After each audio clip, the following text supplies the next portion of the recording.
Salut à tous, vous aussi vous commencez à tourner en rond dans votre salon et dans votre tête. Ne vous inquiétez pas, vous êtes au bon endroit, bienvenue dans ce 7e JDR, on a plein de choses pour vous aujourd'hui. Profitez bien et oui, j'ai rasé ma barbe. Ciao.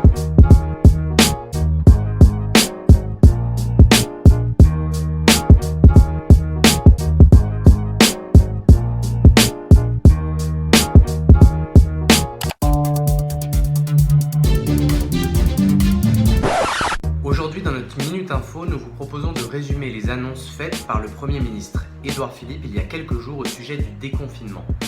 Au niveau de la santé, la stratégie du gouvernement pour l'après-11 mai repose sur 3 piliers. D'abord, protéger en continuant de respecter les gestes barrières, la distanciation sociale et le port du masque. Ensuite, tester pour identifier les porteurs du virus et puis enfin, isoler les malades pour éviter qu'ils propagent le virus autour d'eux. Sur la question de l'ouverture des écoles, les enfants pourront y retourner sur la base du volontariat dès le 11 mai pour les crèches, le 18 mai pour les collèges et peut-être début juin pour le lycée. Tout cela avec un nombre restreint de jeunes par classe. Pour ce qui est du travail, le télétravail est demandé aux entreprises pour éviter les contacts. Les employeurs doivent proposer au maximum des horaires décalés à leurs salariés et leur fourniront des masques.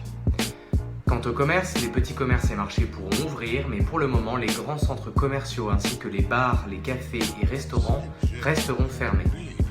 Dans le cadre de nos vies sociales et privées, nous n'aurons plus besoin d'attestation, les personnes de plus de 65 ans sont invitées à rester à la maison, les sports collectifs sont interdits, les retrouvailles entre amis et familles ne pourront réunir plus de 10 personnes. Et de nombreux événements sont annulés, notamment tous ceux qui devaient rassembler plus de 5000 personnes. En description, vous trouverez une chouette infographie qui synthétise la plupart de ces mesures. Et je passe la parole à Mélissa pour un atelier créatif. À bientôt!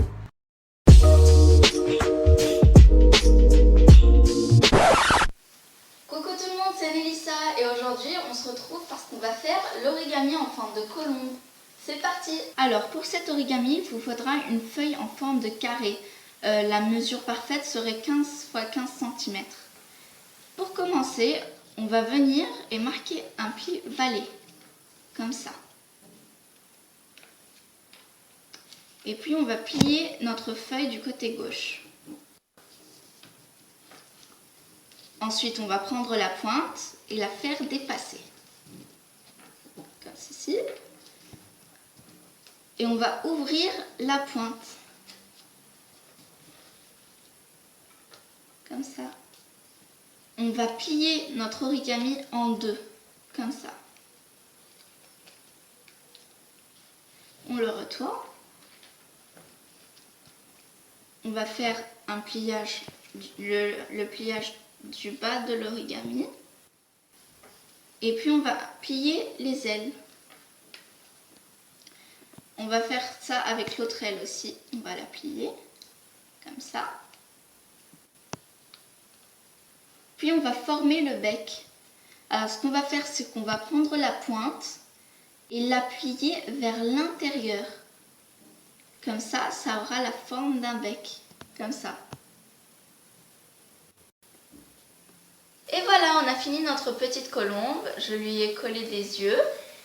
Et si vous voulez, vous pouvez collectionner les origamis et vous pouvez faire plein d'autres animaux. Comme le lapin, le pingouin, le caneton, le poisson, l'éléphant et ainsi de suite. À bientôt. Au revoir. Le savoir est une arme et j'avais des munitions plein la tête.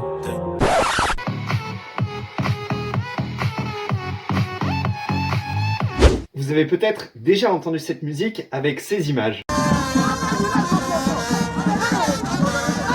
Ces images présentent des hommes bien habillés qui portent un cercueil sur leurs épaules. Il faut savoir que cette scène se déroule au Ghana, où une tradition est ce qu'on appelle les Dancing Pallbearers, autrement dit, les porteurs de cercueil dansants.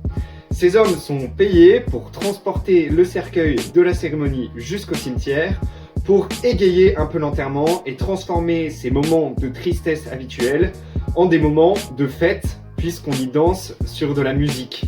Voilà, bien évidemment, ce n'est pas la musique d'origine, c'est une musique électro qui a été accordée à la scène, puisque ces images sont apparues récemment sur beaucoup de réseaux en France.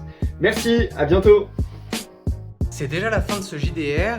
On se quitte sur un petit défi proposé par Isor et Apolline qui vous propose de dessiner vos plus beaux brins de muguet en ce 1er mai.